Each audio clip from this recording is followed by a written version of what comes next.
तुमच्या मुलींना पण तुम्ही धोती साडी काष्टा साडी नेसून कंटाळला असाल तर आज आपण बघूयात एक नवीन अशा पद्धतीची साडी ड्रेपिंग जी तुमच्या मुलीला खूप सुंदर दिसेल। सध्या ॲन्युअल फंक्शन भरपूर चालू आहेत, त्यावेळेस तुम्ही ही साडीची स्टाईल आहे ती नक्की ट्राय करा। अतिउत्तम आणि खूप सोपी आहे। तर चला पाहूयात व्हिडिओ।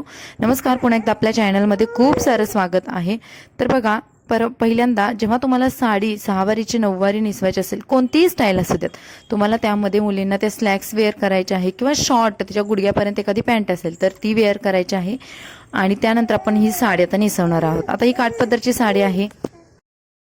अशा पद्धतीचे जे स्टाईल असतात ना, त्या काठपदरच्या साडीवरती खूप सुंदर दिसतात। आता साडी बघा तिच्या पाठीमागून मी घेतली। नेहमीप्रमाणे आपण जसं काष्टा साडी धोती साडी नेसवतो त्याच पद्धतीने आपल्याला ही साडी एक साईडला म्हणजे तिच्या डाव्या साईडला कमी प्रमाणात आणि उजव्या साईडला जास्त प्रमाणात सोडून मध्यंतरी अशी बरोबर सेंटरला गाठ मारायची आहे। आता काठपदरच्या साड्या खूप घसरट असतात, तुम्हाला गाठ व्यवस्थितच मारायची आहे। आता त्यानंतर जो डाव्या साईडला कमी साडीचा भाग उरलेला आहे ना, ती साडी आपल्याला गोळा करायची हाताने मस्त आणि दोन्ही पायांच्या मधून मागे न्यायची आहे।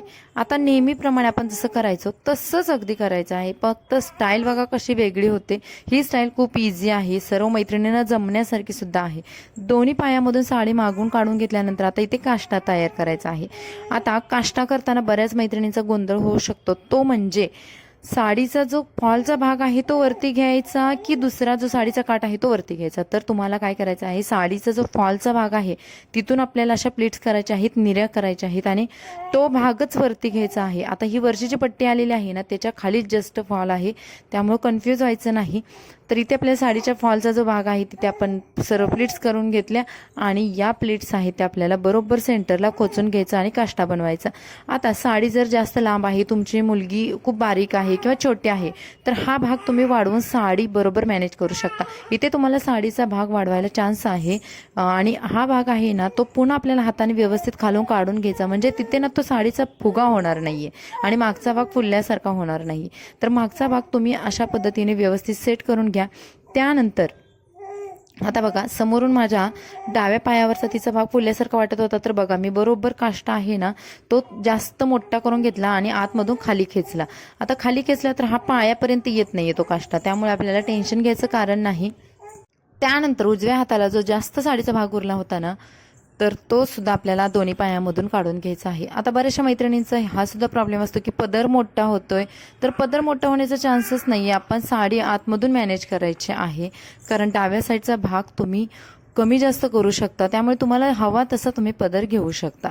आता बघा, हा एवढा साडीचा भाग दोन्ही पायामधून मागच्या साईडवरून मी काढून घेतला। आता काय करायचं, या साडीचा जो वरचा काठ आहे, वरची बॉर्डर आहे, तर ती बरोबर तिच्या कमरेमध्ये जी आपण गाठ बांधलेली आहे ना, तिथे ती साडीचा भाग थोडासा खोचून घ्यायचा बघा।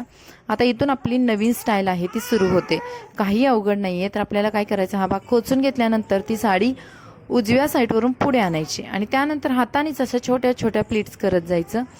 आता ह्या सर्व प्लीट्स करून झाल्यानंतर साडी पुन्हा गोळा करायची। आता बघा, या सर्व प्लीट्स आहेत ना व्यवस्थित अरेंज करायच्या, कारण लुक हा साडीचा व्यवस्थित जर आपण नेसू तसा येतो। तुम्ही कोणत्याही प्रकारची वेगवेगळी स्टाईल करा, पण त्याला जर फिनिशिंग नसेल तर तो साडीचा भाग अजिबात चांगला दिसत नाही। आता या सर्व छोट्या प्लीट्स आहेत त्या पिनने मी सिक्युअर केल्या, कारण त्या ना आपण जेव्हा आता खोचणार आहोत ना, तर त्या हलतात आणि पुन्हा आपल्याला तेच काम वाढत राहतं। त्यानंतर बघा, हा भाग आहे ना, जे मध्ये आपण गाठ बांधली होती ना त्याच्यामधून काढायचा आहे। आता बघा, हा सर्व भाग आहे तो पुन्हा गोळा करायचा। आता काठपदरच्या साड्या कशा असतात, त्या थोड्या फुलणाऱ्या असतात, त्या आपल्याला व्यवस्थित गोळा करायच्या आणि त्या गाठीच्या आतमधून आपल्याला असा तो बाहेर भाग काढायचा आहे डाव्या साईडला। बघा, अगदी व्यवस्थित दाखवलेला आहे। तर तो भाग आहे ना अशा पद्धतीने गाठीमधून बाहेर काढून घ्यायचा आणि समोर आता हा जो लुक आहे ते समोरचं फिनिशिंग आहे तर ते तुम्ही बघू शकता। आणि हा जो उरलेला एक्स्ट्रा तिच्या उजव्या हाताखाली जो भाग आहे ना, तो तिथेच कमरेमध्ये खोचून द्यायचा। बघा, अशा पद्धतीने आता एकदम व्यवस्थित क्लिअर मी दाखवलेला आहे। त्यानंतर जो डाव्या साईडला आता तो साडीचा भाग येतोय तर तो भाग आपल्याला अशा पद्धतीने मागे न्यायचा आहे। आता इथे पण छोटे छोटे प्लीट्स करायचे, कारण आपल्याला इथे सुद्धा फिनिशिंग द्यायचं आहे बॉर्डरचं। तर ती बॉर्डर आहे ना खालची आणि वरची, ती व्यवस्थित यायला हवी, त्यामुळे एकसारखी यायला हवी। हा भाग टाईट अशा पद्धतीने पकडून घ्यायचा मागून सुद्धा। आता मागचा काष्टा सुद्धा तुम्ही बघाल सुंदर बसलेला आहे आणि हा फक्त तिच्या कमरेभोवती रोल करून आणायचा। इथे आहे त्या पिनने आपण तिची साडी पिन करायची आहे। आता साडी पिनला सुद्धा आपण छोटे छोटे प्लेट्स करायचे आहेत, कारण त्यांचा जो शोल्डर असतो तो खूप छोटा असतो। मोठ्या पिन्स केल्या तर अगदी ते मोठ्या बायकांसारखं वाटतं, त्यामुळे आपल्याला प्लेट्स करताना छोट्या छोट्या करायच्या। आता बघा या सर्व प्लेट्स झाल्यानंतर तिच्या खांद्यावरती मी ठेवल्या आणि एक पिनने छान प्रकारे सिक्युअर केल्या। आता काठपदरची साडी असते ती मागून सुद्धा खूप फुलते, तिचा पदर सुद्धा खूप फुलतो। मग मी काय केलं, ब्लाऊजला मागच्या साईडवरून खालच्या साईडला आणखी एक पिन लावली आणि समोरची जी बॉर्डर आहे ती कमरेजवळची आणि खालची, त्या बॉर्डरची तिथे फक्त एक पिन लावून दिली साडीसोबत आणि कमर बेल्टनं हा लुक आहे तो कंप्लीट केलेला आहे। तर अगदी देवसेनाची साडी ड्रॅपिंग आहे तर तो आपण हा लुक केलेला आहे। खूप सोपे आहे, दिसायला खूप सुंदर आहे आणि पटकन होते, शिवाय आपण नवीन म्हणून काहीतरी या मुलींना साडी ड्रॅपिंगमध्ये करू शकतो। तर बघा हा होता आजचा व्हिडिओ। ही साडी ड्रॅपिंग तुम्हाला कशी वाटली कमेंट्समध्ये नक्की सांगा। व्हिडिओला लाईक करा, चॅनलला सबस्क्राईब करा। बाय।